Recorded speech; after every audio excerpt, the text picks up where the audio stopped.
Chapitre 5, Obside. Comme à son habitude, Lucia passa les fêtes de fin d'année en famille, entourée de ses parents, grands-parents et cousins. Ses parents lui indiquèrent que personne dans sa famille n'était au courant de la véritable nature de Lucia. Ces dernières et les semaines suivantes se déroulèrent sans souci, mais cela allait vite changer. Depuis son arrivée, soit presque 4 mois plus tôt, Ara avait réussi à se faire des amis. Même Léo était plus enclin à lui adresser la parole, voire même à lui sourire à de rares moments. Cela avait surpris Ara, qui en parla à Lucia lors d'un entraînement où elle avait appris à utiliser sa magie sous différentes formes. « J'ai quelque chose qui me trotte dans la tête depuis un moment. » Léo agitait-il toujours comme ça avec vous ? Que veux-tu dire ? Demanda Lucia. Est-ce que Léo est toujours aussi enjoué avec vous tous ? Oui, il est toujours comme ça. Pourquoi cette question ? Lorsque j'ai connu Léo, il n'avait pas du tout ce comportement. Il était très sérieux et ne riait pas. Après, on s'est perdu de vue durant de nombreuses années. Il a pu changer, mais ça m'a vraiment surprise. Lucia en profita. Est-ce que tu connais le nom démoniaque de Léo ? Ara s'accorda un instant et lui répondit. Non, je ne le connais pas et je te conseille de ne pas trop chercher à en savoir plus sur Léo. Aussi, si tu as des critiques à me faire sur mes sorts, tu peux le faire sans détour. Je préfère qu'on me dise quand je fais quelque chose de mal pour que je puisse modifier directement, dit Lucia pour changer de sujet. C'est bon à savoir, mais ne t'inquiète pas. S'il y a un problème, je n'hésiterai pas à te le dire, répondit Ara en souriant. La conversation s'arrêta, Lucia ne chercha pas à en apprendre plus sur Léo et l'entraînement reprit plus sérieusement que d'habitude ce jour-là. Début mars, un événement changea à jamais la vie des personnes se trouvant à Fringchanlair. Tout se déroulait normalement lors d'un cours de mathématiques de Monsieur Massier. Jusqu'au moment où Lucia ressentit la même sensation qu'au parc, un sentiment de puissance. Mais celle-ci était plus puissante, cela englobait l'ensemble de l'établissement. Elle regarda en direction de Léo qui se retourna pour lui faire un signe de la tête, Ara fit de même. Ce qui signifiait qu'elle devait être prête face à ce qui allait arriver. Au bout d'une dizaine de minutes, les haut-parleurs de l'établissement retentirent et une voix résonna dans l'ensemble des bâtiments. Bonjour, ici la directrice Madame Bachet. À toutes les personnes dans les différents bâtiments, vous devez aller immédiatement dans les cours de récréation qui vous sont attribués. Merci pour votre attention. Sa voix était hésitante et nerveuse, ce qui était inhabituel, mais Lucia sembla être la seule à vraiment le remarquer. L'ensemble des personnes allèrent dans les espaces qui leur étaient désignés. Léo se rapprocha de Lucia avant de quitter la salle et eut le temps de lui dire quelques mots. Fais attention. Surtout n'obéis pas à leurs ordres. Quoi qu'il se passe, on gère la situation, ne t'inquiète pas. Il faut juste que tu agisses normalement, indiqua Léo discrètement, puis il s'éloigna de Lucia en rejoignant Ara. Lucia ne dit rien à cause de son stress, mais elle acquiesça d'un signe de la tête. Elle avança dans les couloirs puis dans les escaliers en jouant la comédie. La cour des lycéens était accessible via de nombreux points, depuis la cour des 4e, 3e ou depuis le gymnase. Pour le bâtiment principal, il y avait 3 chemins, un escalier en fer vers le milieu du bâtiment, une porte menant à la salle de conférence et une dernière menant au premier étage du bâtiment. La cour des lycéens avait donc à droite des escaliers à descendre pour arriver dans la cour des 4e, 3e, à gauche un préau et au milieu une partie supérieure de la cour. Une fois arrivé, tout le monde vit au milieu de celle-ci un grand drap noir qui flottait grâce à de la magie, comme le ressentit Lucia, c'était de la télékinésie. Lorsque tout le monde arriva, le drap se baissa. La directrice était à genoux avec un démon au vu de ce que ressentait Lucia. Il était à côté en train de pointer une arme à feu sur celle-ci et un autre démon regardait la directrice. Lucia remarqua aussi d'autres personnes portant la même tenue que ceux du parc, tout de noir avec un long manteau ayant une croix rouge barrée au niveau du dos. Ils étaient dans la cour, dans les couloirs mais aussi sur les toits des différents bâtiments pour un total de 34 personnes, dont une partie armée avec des armes moyenâgeuses et d'autres d'armes à feu modernes. Elle réussit aussi à comprendre et à ressentir que la majorité étaient des démons mais certains étaient des humains.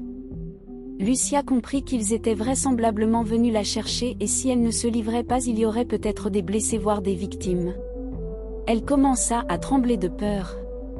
Puis d'un coup, elle sentit quelqu'un toucher son épaule, elle se retourna lentement avec crainte. C'était Ara qui lui fit un clin d'œil pour la rassurer. Elle alla ensuite ailleurs dans la cour pour s'éloigner d'elle.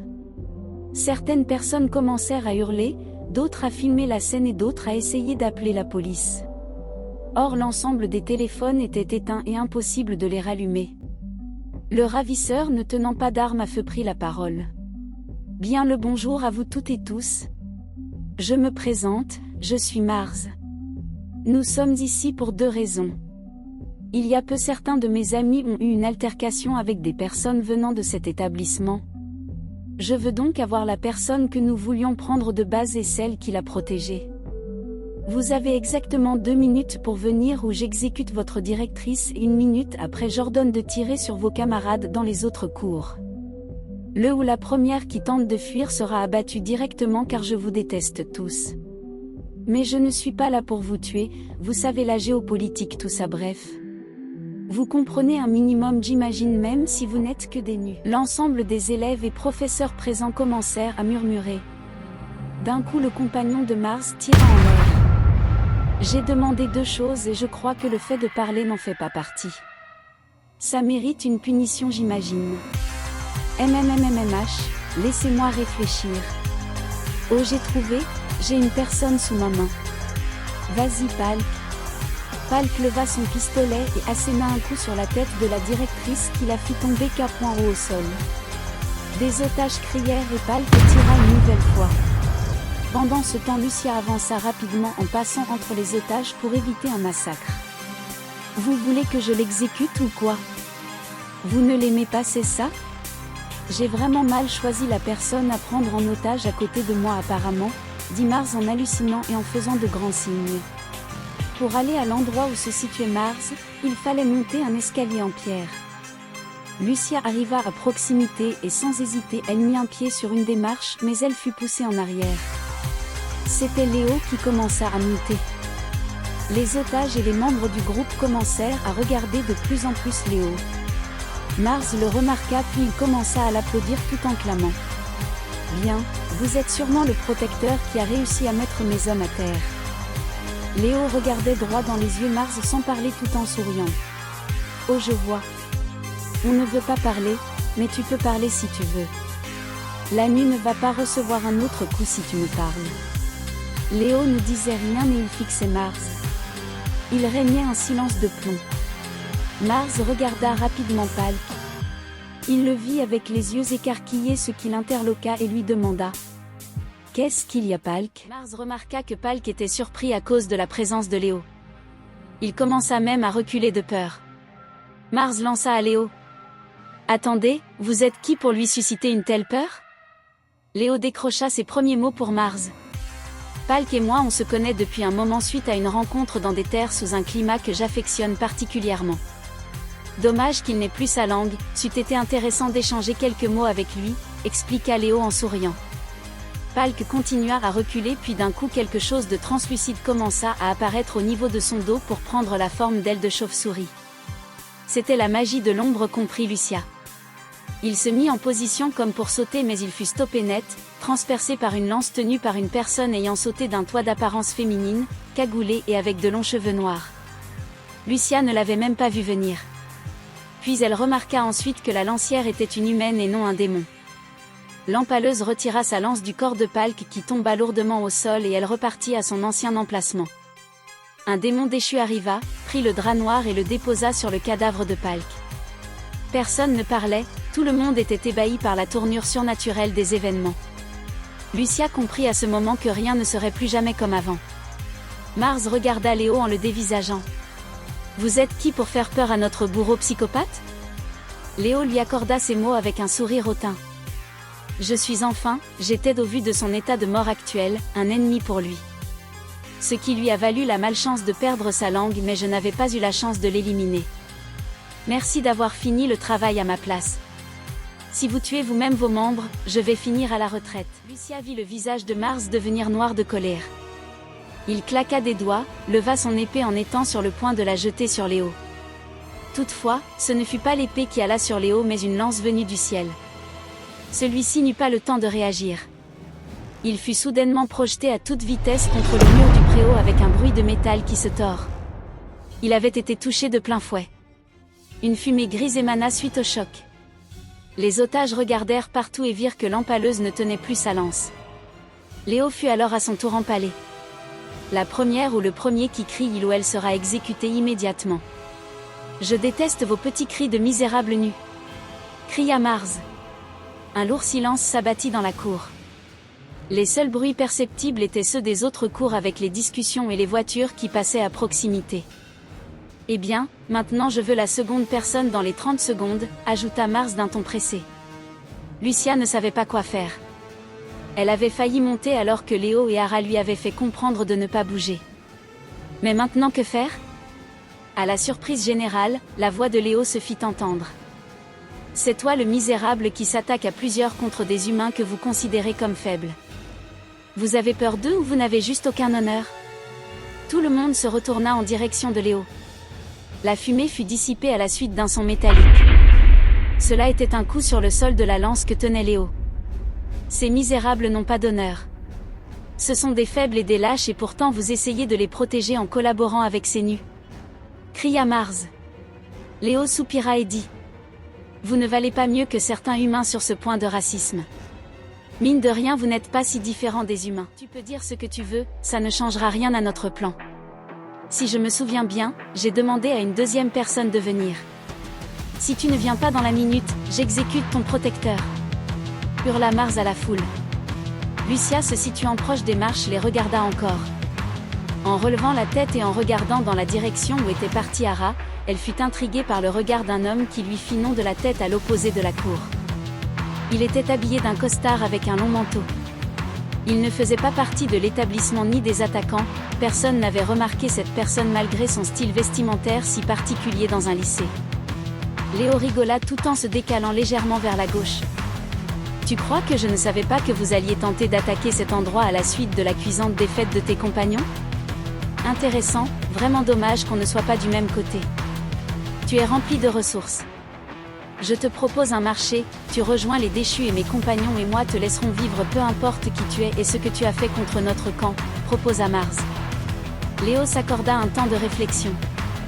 C'est intéressant, mais ma cible prioritaire est le bras droit de votre chef donc je ne pense pas que ça va pouvoir se faire. De plus tu as dit tes compagnons, mais je ne vois personne ici même, en dehors de toi, moi et nos spectateurs. Mars leva les bras et dit. Es-tu devenu aveugle suite au coup ? Ils sont. Il pointa un toit vide puis un second et un troisième. Mars dit affolé. Comment ? Tu croyais vraiment que j'allais être seul, dit Léo tout en éclatant de rire. Mars était apeuré, tout son plan était en train de tomber à l'eau. Léo reprit en arrêtant de rire d'un seul coup. Pathétique comme presque tous les démons déchus. Trop sûr d'eux-mêmes. Mars pointe son épée sur la directrice en ajoutant. Tu bouges, je la bute. Mars entendit un puissant coup venir de derrière et vit passer à toute vitesse quelque chose à sa droite, c'était l'empaleuse qui avait été propulsée par quelque chose. Léo en profita pour avancer et tendre la lance sur le côté. La lancière heurta violemment la hampe de la lance. Le coup fut si puissant qu'il fit reculer sur 5 mètres Léo tout en faisant craquer le sol à cause de la puissance du choc et en pliant la lance. La lancière tomba au sol, Mars était sur le point d'exécuter Madame Bachet quand il fut stoppé par l'homme qu'avait vu Lucia. Celui-ci lança la lanière d'un fouet qui s'enroula autour du bras de Mars pour le retenir. Léo en profita pour avancer à haute vitesse afin de le plaquer face contre sol. Ara arriva aussi pour l'aider à le mettre hors d'état de nuire en l'assommant. Léo prit directement Mars pour l'emmener loin des regards. Ara s'occupa de la directrice afin de la soigner. Il eut le temps d'échanger quelques mots avec l'homme en costard. Lucia remarqua même que Léo reçut de sa part une clé USB. Quant à cet inconnu, il regarda ensuite les personnes présentes et prit la parole. Bonjour à toutes et à tous, je m'appelle Mark Stauffenberg. À partir de maintenant, je vais être chargé de la sécurité de cet établissement avec certains de mes camarades. Je vous prie d'aller immédiatement dans la salle de conférence. Ce qui me permettra d'expliquer plus facilement la situation actuelle à tout le monde. L'ensemble des élèves et les membres de l'établissement scolaire présents dans cette cour entrèrent dans la salle en silence, choqués pour la majorité des événements. Presque personne ne parlait. Ils remarquèrent la présence de personnes en costume 3 pièces noires arborant un pins en forme de main. Lucia ressentit que certains étaient des humains, d'autres des démons et quelques anges. Pendant ce temps Stauffenberg monta sur la scène. Lucia remarqua que Léo et Ara étaient absents.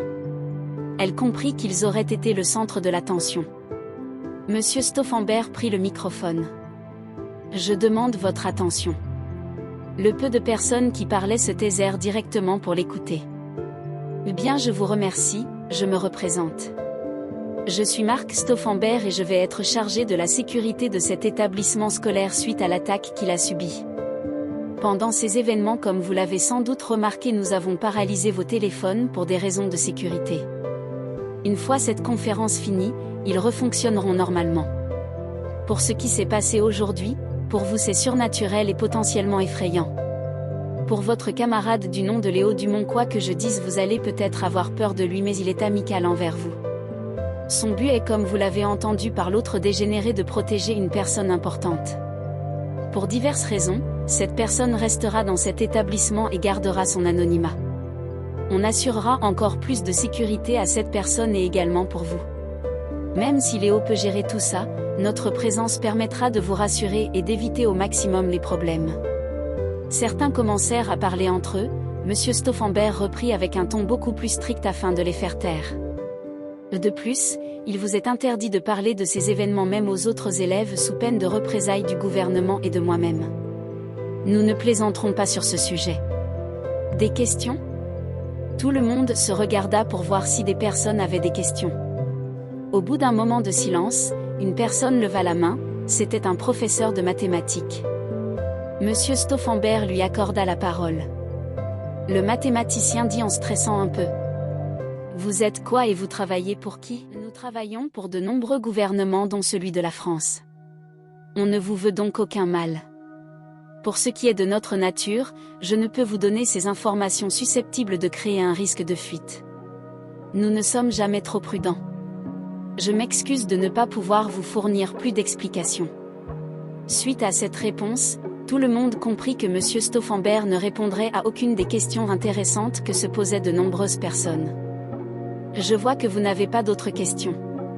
Pour ce qui est de la personne importante, nous t'interdisons de dévoiler ton identité pour des raisons de sécurité pour toi, pour tes camarades et pour nous. De plus, il est bien évidemment strictement interdit de chercher l'identité de cette personne.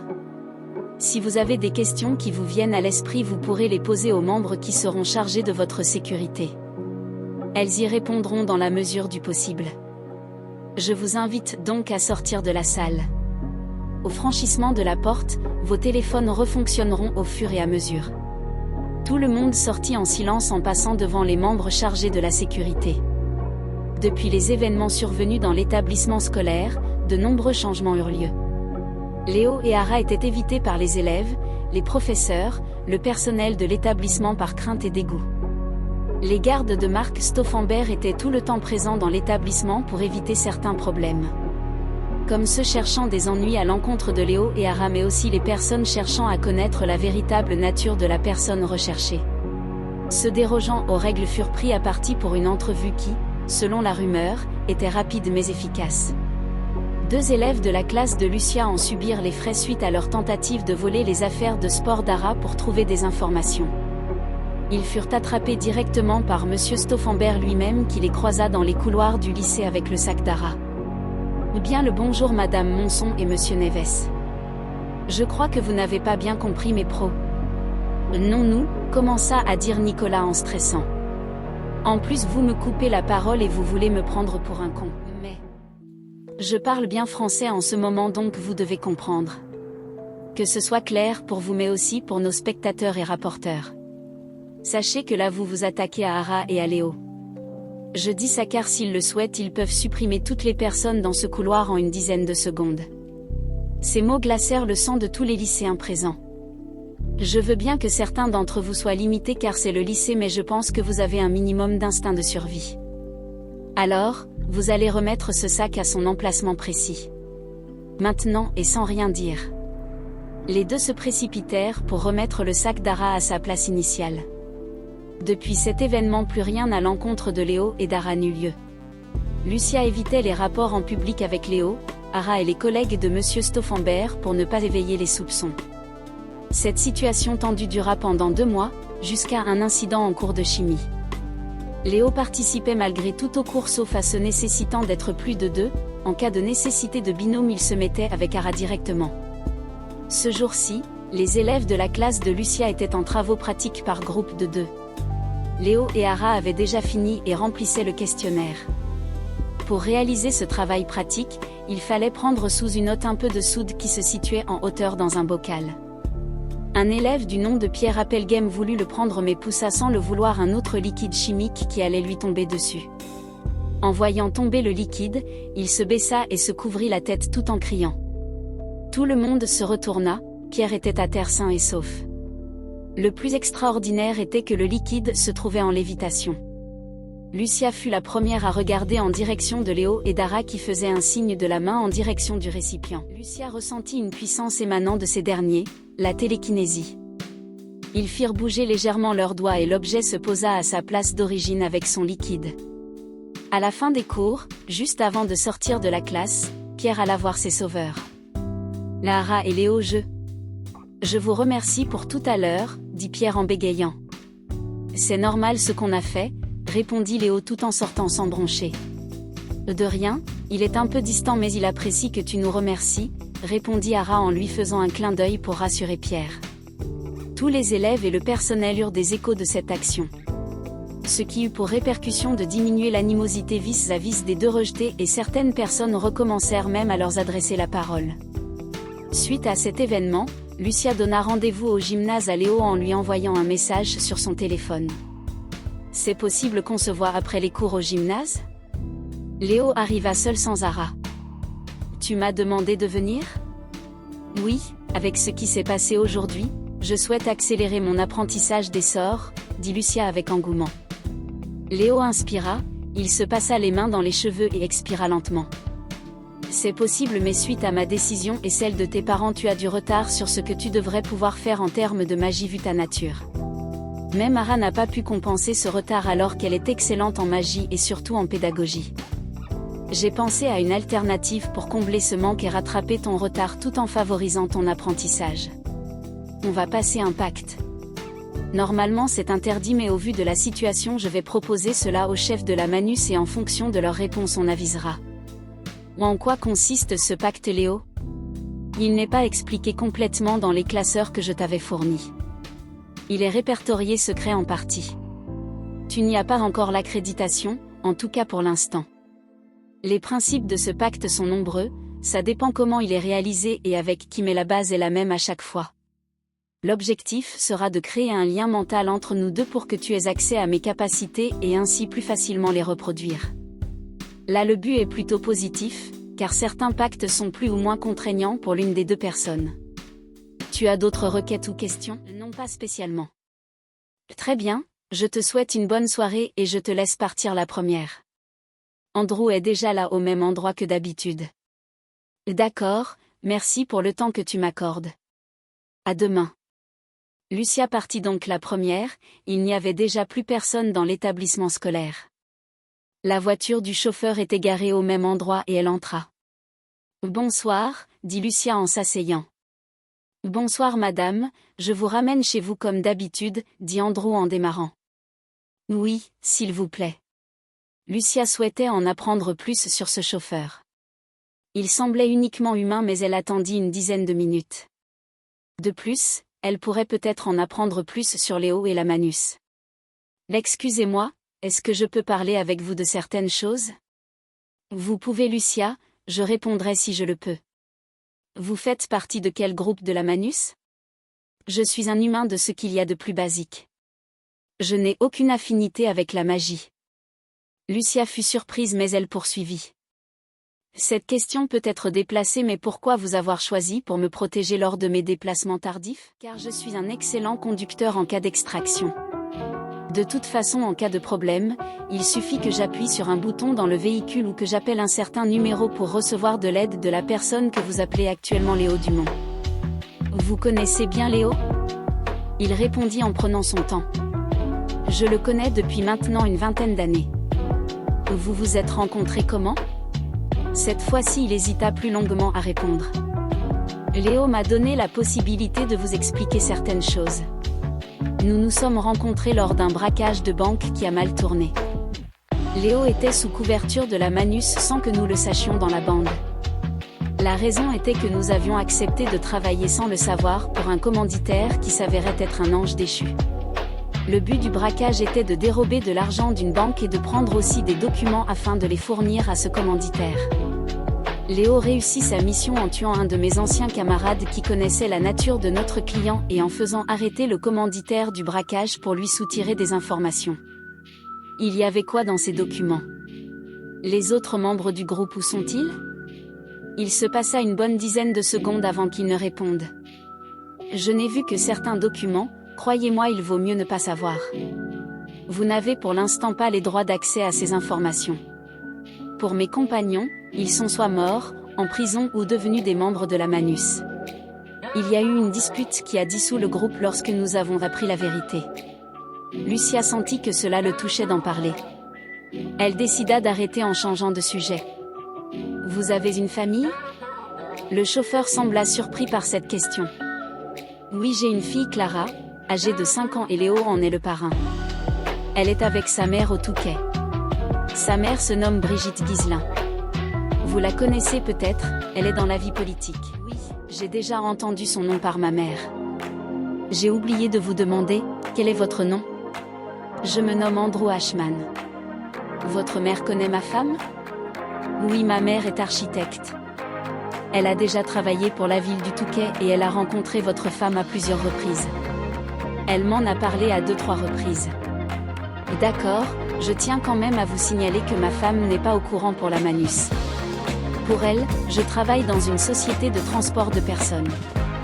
Il ne restait plus que 5 minutes de route lorsqu'Andrew demanda. Votre père, que fait-il dans la vie professionnelle? Il est expert comptable dans un cabinet à Étaples. Il l'a fondé il y a une dizaine d'années avec 2 de ses amis. Cela ne lui prend pas trop de temps? Avant oui, mais maintenant ils ont réussi à diminuer leur charge de travail en embauchant plus de collaborateurs. Même si en période fiscale ça lui arrive de finir plus tard que prévu. À la fin de cette phrase, la voiture arriva à sa destination chez les parents de Lucia. Je vous remercie d'avoir répondu à mes questions. Je vous souhaite une bonne soirée. Là vous aussi, au revoir. Lucia descendit et rentra chez elle, elle discuta d'Andrew avec ses parents durant le dîner. J'ai conversé avec le chauffeur, Andrew Ashman, qui me dépose par moment. Sa femme est Brigitte Guiselin, celle que tu connais, maman. Le monde est vraiment petit, dit son père en rigolant. J'aurais limite préféré ne pas le savoir. Au moins, je sais qu'on peut vraiment leur faire confiance. En plus, je dois la voir prochainement pour un projet, lui indiqua sa mère. Fais quand même attention car elle ne sait pas pour la Manus, ajouta Lucia. Merci de me le signaler, il va falloir que je fasse très attention à ce que je dis alors.